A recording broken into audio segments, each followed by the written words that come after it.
Hello viewers, welcome to filmi craft. நான் உங்கள் அருண்.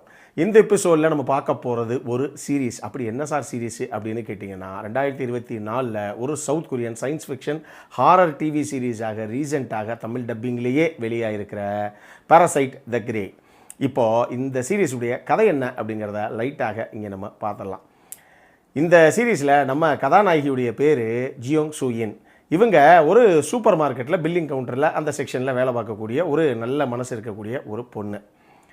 இவங்களுக்கு ஒரு அப்பா இருந்தாப்புல, இப்போயே ஒரு உயிரோடு தான் இருக்காப்புல. ஆனால் மேட்ரு என்ன அப்படின்னா, அவங்க அப்பா விட்டுட்டு போயிட்டாரு அப்படிங்கிறதுக்காக அவர் பிள்ளைய போட்டு பாடாத பாடுபடுத்தி அடின்னு அடித்து கோவம் வரும்போதெல்லாம் அப்படி சம்பவமாகி போய் ஒரு கட்டத்துக்கு மேலே அப்பாவுடைய குடும்பம் தாங்க முடியாது அப்படின்னு போலீஸுக்கு கதாநாயகியை கால் பண்ணி கடைசியாக இவங்க அப்பாவை போலீஸில் பிடிச்சும் கொடுத்துட்டாங்க.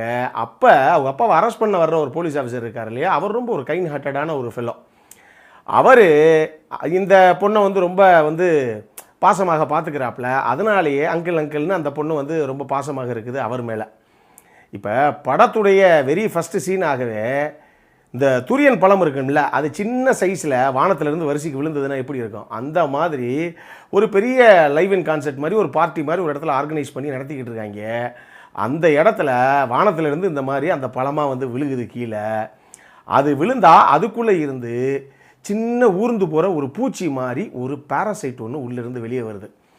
இது அங்கே மயங்கி கிடக்கிற ஒருத்தனுடைய காதுக்குள்ளே நேராக போயிடுது. போனால் கொஞ்ச நேரத்தில் அவன் விஸ்வரூபம் எடுத்து அங்கே இருக்கிற அத்தனை பேத்தையும் சரமாரியாக போட்டு தள்ளுறான். என்னதாங்க நடக்குது அப்படின்னு அந்த இடத்துக்கு யாருக்கும் ஒன்றுமே புரியல. எல்லாம் உயிர் பழச்சா போதும்னு சிதறி ஓடுறாங்க. இந்த சீனை அப்படியே கட் பண்ணால் இப்போ நம்ம கதாநாயகி நான் சொன்ன மாதிரி ஒரு சூப்பர் மார்க்கெட்டில் பில்லிங் கவுண்டரில் வேலை பார்த்துக்கிட்டு இருக்க ஒரு பொண்ணு. இவங்ககிட்ட அங்கே ஒரு விஷயத்தை பர்ச்சேஸ் பண்ணுறதுக்காக வந்த ஒரு ஆள், கொஞ்சம் ரவுடி மாதிரி ஒரு ஆள்னு வச்சுக்கோங்களேன்.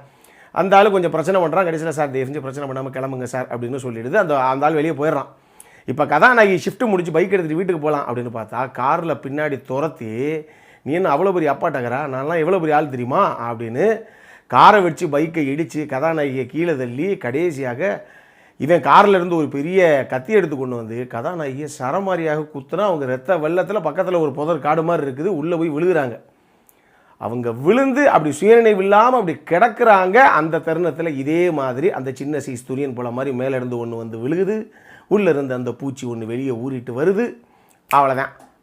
அந்நியன் மாதிரி அடுத்த சம்பவம். பின்னாடி எவன் கத்தியை வச்சு சரமாரியாக குத்துனானோ அவனை அப்படியே ரெண்டாக பொழந்த மணிக்கு அப்படியே செத்து போய் கிடக்கிறான். அந்த இடத்துல அவன் ஹீரோயின் பக்கத்தில் ஒரு பக்கம் மயங்கி போய் கிடக்கிறாங்க. என்ன சம்பவம் நடந்துச்சு அப்படிங்கிறது இந்த வட்டம் ஹீரோயினுக்கு இல்லை, ஆடியன்ஸான நமக்கே புரியலை.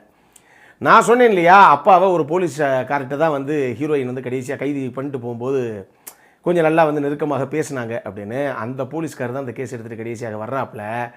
அப்போ என்ன நடந்தது அப்படின்னு கேட்டால், அவன் என்ன சரமாரியாக குத்திட்டான், நான் மயங்கி விழுந்துட்டேன், அவ்வளோதான் எனக்கு தெரியும், அவன் எப்படி செத்து போனானே எனக்கு தெரியாது அப்படிங்கிறாங்க கதாநாயகி. ஆனால் அவன் என்னை குத்துனையா அது மட்டும் எனக்கு நல்லா தெரியும், என்னால் பெயின் தாங்க முடியல, வயிற்றுலேருந்து ரத்தமாக ஓடிச்சு அப்படிங்கிறாங்க.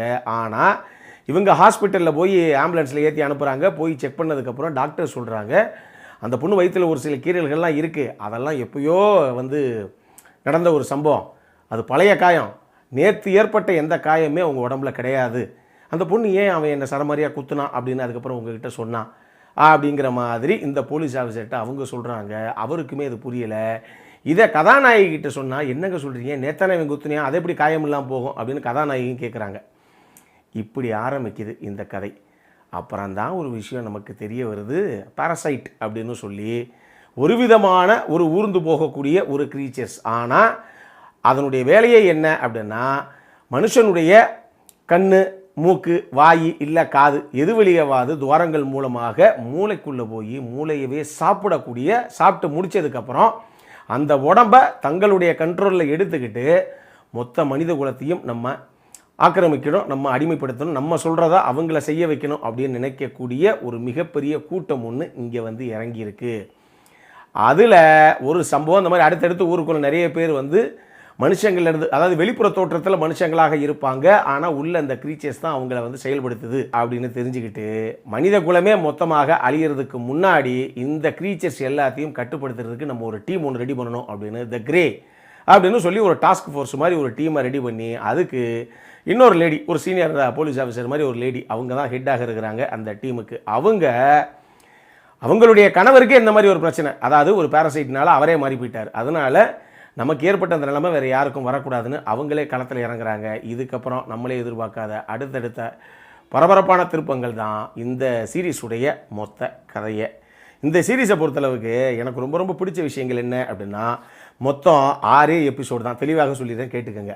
மொத்தமே 6 எபிசோடு தான். 45 நிமிஷத்துலேருந்து 1 மணி நேரம் டியூரேஷனுக்குள்ளே அப்போ ஒரு எபிசோடு அது இதுக்கேற்ற மாதிரி ஓடுது. மொத்தமாக பார்க்குறதுக்கு எக்ஸாக்ட்லி ஒரு 5 மணி நேரம் உங்களுக்கு பிடிக்கும். அதனால் இன்னொரு மேட்ரு, இது தமிழ் டப்பிங்கில் அவைலபிளாக இருக்குது.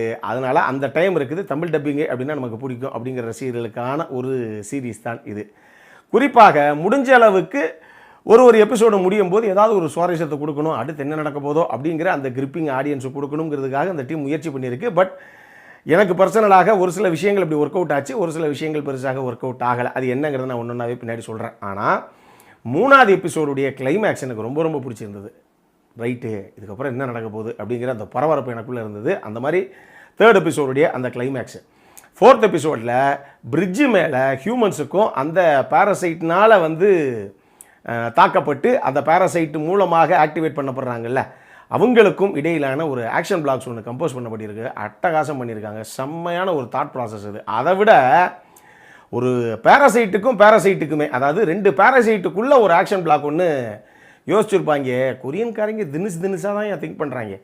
இதில் ஒரு பெரிய சம்பவம் ஒன்று இருக்குது, நீங்கள் மறந்துடக்கூடாது. அதாவது ஒரு மனுஷனும் சண்டை போடும்போது நம்ம எதையாவது எடுத்து அடிச்சுப்போம், இல்லை சுட்டுப்போம், வெட்டிப்போம், இது வேற. ஆனால் 2 க்ரீச்சர்ஸ் சண்டை போடும்போது எப்படி சண்டை போடும்? ஏன்னா அதுக்கு ப்ராப்பராக கை கால் அப்படின்லாம் கிடையாது. அப்படி 4 பக்கம் பிரிஞ்சு என்னமோ அப்படி பெருசாக வருது. ஒன்றுலையும் கத்தி மாதிரி கோடாறு மாதிரி ஒரு விஷயங்கள் அது கால்கள் அப்படின்னு கூட சொல்லலாம்னு வச்சுக்கோங்களேன், அதனுடைய எட்ஜில் இருக்குது. அதனால் அதை வச்சு அது எப்படி சண்டை போடும்? எல்லாமே சிஜிஐ, விஎஃப்எக்ஸ், எஸ்எஃப்எக்ஸ் உடைய ஒர்க்கு தான். அட்டகாசம் பண்ணியிருக்காங்க. எங்கேயுமே பிசிறு அடிக்கலை. ஆனால் அதை எப்படி அதை அடிக்கும், இது அடிக்கும்போது அதை எப்படி பிளாக் பண்ணணும் அப்படிங்கிற அந்த தாட் ப்ராசஸ் இருக்குது பாருங்கள். அந்த ஆக்ஷன் பிளாக்ஸை அட்டகாசமாக பண்ணியிருக்காங்க அப்படின்னு சொல்லுவேன். 5th எபிசோட்லேயுமே ஒரு ஆக்ஷன் பிளாக் ஒன்று இருக்குது, அதுவுமே சூப்பராகவே இருக்குது. இது எல்லாம் போக நம்ம ஹீரோயின் ஆகட்டும், ஹீரோவாகட்டும், அந்த கிரே அந்த டாஸ்க் ஃபோர்ஸுடைய ஹெட்டாக வரக்கூடிய அந்த லேடி ஆகட்டும், ஒரு டிடெக்டிவ் ஒருத்தர் வருவார். அதாவது கிட்டத்தட்ட முதல்ல ஒரு சில எபிசோட்ஸில் அவர் நல்லவராக வருவார், பின்னாடி அவரே கெட்டவராக வருவார். அது சரியான ஒரு போர்ட்ரேயல். அது நல்லா பெட்டராக யூட்டிலைஸ் பண்ணியிருந்தார். அவர் அந்த கிடைச்ச வாய்ப்பை ரொம்ப அழகாக யூட்டிலைஸ் பண்ணியிருந்தார். எனக்கு இந்த மொத்த எபிசோட்ஸ்லையும் பிடிச்ச ஒரு சீன் ஒன்று இருக்குது. ஒரு சாதாரண சீன் அது. ஆனால் அந்த சீனை அவங்க யோசிச்சாங்க பாருங்கள். இந்த பேரசைட்டுடைய கேரக்டரிஸ்டிக்ஸ் என்ன அப்படின்னா, அதுக்கு சிரிக்க தெரியாது. அது ஒரு பூச்சி தானே, அது கண்ட்ரோல் எடுத்து அப்புறம் பின்னாடி பெரிய கெத்து கட்டுறதெல்லாம் இருக்கட்டும். ஆனால் அது ஒரு சாதாரண ஒரு ஒட்டுண்ணி தான். அதுக்கு சிரிக்க தெரியாது. அப்போ நம்ம டீமுக்குள்ளே, அதாவது ஒரு நல்லவங்களோடையே ஒரு பேரசைட் ஒன்று உள்ளே இருக்குது. அதை பேரசைட்டுன்னு அவங்க கண்டுபிடிச்சிருக்கக்கூடாது. எப்படி கண்டுபிடிப்பாங்க? நீ சிரிக்கவே இல்லை அப்படின்னா, என்ன சிரிக்கவே மாட்டேங்கிறான் அந்த ஆள் அப்படிங்கிறது டப்புன்னு வெளியாகி போயிடும். அதனால் சிரிக்க கற்றுக்க, இங்கே பாரு நாங்கள் எப்படி சிரிக்கிறோம் பாரு அப்படின்னு ஒரு ஹியூமன் கேரக்டரு அந்த பேரசைட்டுக்கு சிரிக்க கற்றுக் கொடுக்கும். ஒரு சின்ன சீனு பாருங்கள், செம்மையாக பண்ணியிருப்பார் அந்த சீன் அவர். அதுவும் ஒரு நல்ல தாட் ப்ராசஸ் அந்த சீனை அவங்க கிரியேட் பண்ண விதமே.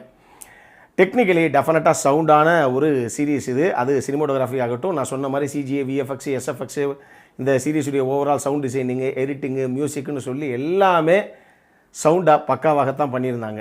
எனக்கு இதில் கொஞ்சம் பெட்டராக ஒர்க் அவுட் பண்ணியிருக்கலாம் அப்படின்னு தோணின விஷயம் என்ன அப்படின்னா, இவ்வளவு தூரம் அவங்க இந்த பேராசைட்டு, க்ரீச்சர், அதை பண்ணுது இதை பண்ணுது அப்படி இப்படின்னு நிறைய சொல்கிறாங்க இல்லையா? ஆனால் உண்மையாகவே அந்த பேராசைட்டுடைய ஆரிஜின் என்ன அப்படிங்கிறது எங்கேயுமே இவங்க எதையும் பேசவே கிடையாது இந்த சீரீஸ்குள்ளே. பெருசாக மேம்போக்காக அப்படி கதை சொல்கிற மாதிரி சொல்கிறாங்களே தவிர, அது நம்பகத்தகுந்த அளவில் இப்படி ஒரு விஷயம் இங்கேருந்து வருது அப்படிங்கிற மாதிரி எதுவுமே நமக்கு இல்லை. ஏதோ வானத்திலேருந்து விழுகுது, அவ்வளோதான் நம்மளுடைய புரிதலே தவிர அதனுடைய ஆரிஜின் அப்படிங்கிறது எங்கேயும் கிளியராக டிபிக் பண்ணப்படவே கிடையாது இந்த சீரீஸ்குள்ளே. இது ஒன்று. இன்னொன்று, இதில் நான் சொன்ன மாதிரி 6 எபிசோடு தான் பண்ணியிருக்காங்க. ஆனாலுமே 6 எபிசோடுக்கு கொஞ்சம் கம்பி கட்டியிருக்காங்க அப்படின்னு தான் நமக்கு தோணுது. ஒரு 4 எபிசோடுக்கு தான் உண்மையாக கதையில் ஸ்டஃப்பே இருக்குது. இவங்க தேவையில்லாமல் 6 எபிசோடுக்கு இழுத்து வச்சுருக்காங்கங்கிற ஒரு ஃபீல் தான் நமக்கு வருது. ஒரு சில இடங்களில் ஏன் ஒரே இடத்துல கதை சுற்றுது, அடுத்த கட்டத்துக்கு போக வேண்டியதானே. இப்போ இங்கேருந்து அடுத்ததுக்கு போனால் தானே அவர் அங்கே போய் என்ன பண்ண போகிறாருங்கிறது நமக்கு தெரியும். இங்கே நின்று நான் பெரிய ஆளுன்னு சுற்றிக்கிட்டே இருந்தால் என்ன அர்த்தம் திருப்பி அப்படிங்கிற ஒரு கேள்வி ஒன்று நமக்கு வருது. அது நீங்கள் இந்த சீரீஸ் பார்க்கும்போதே உங்களுக்கு தெரியும்.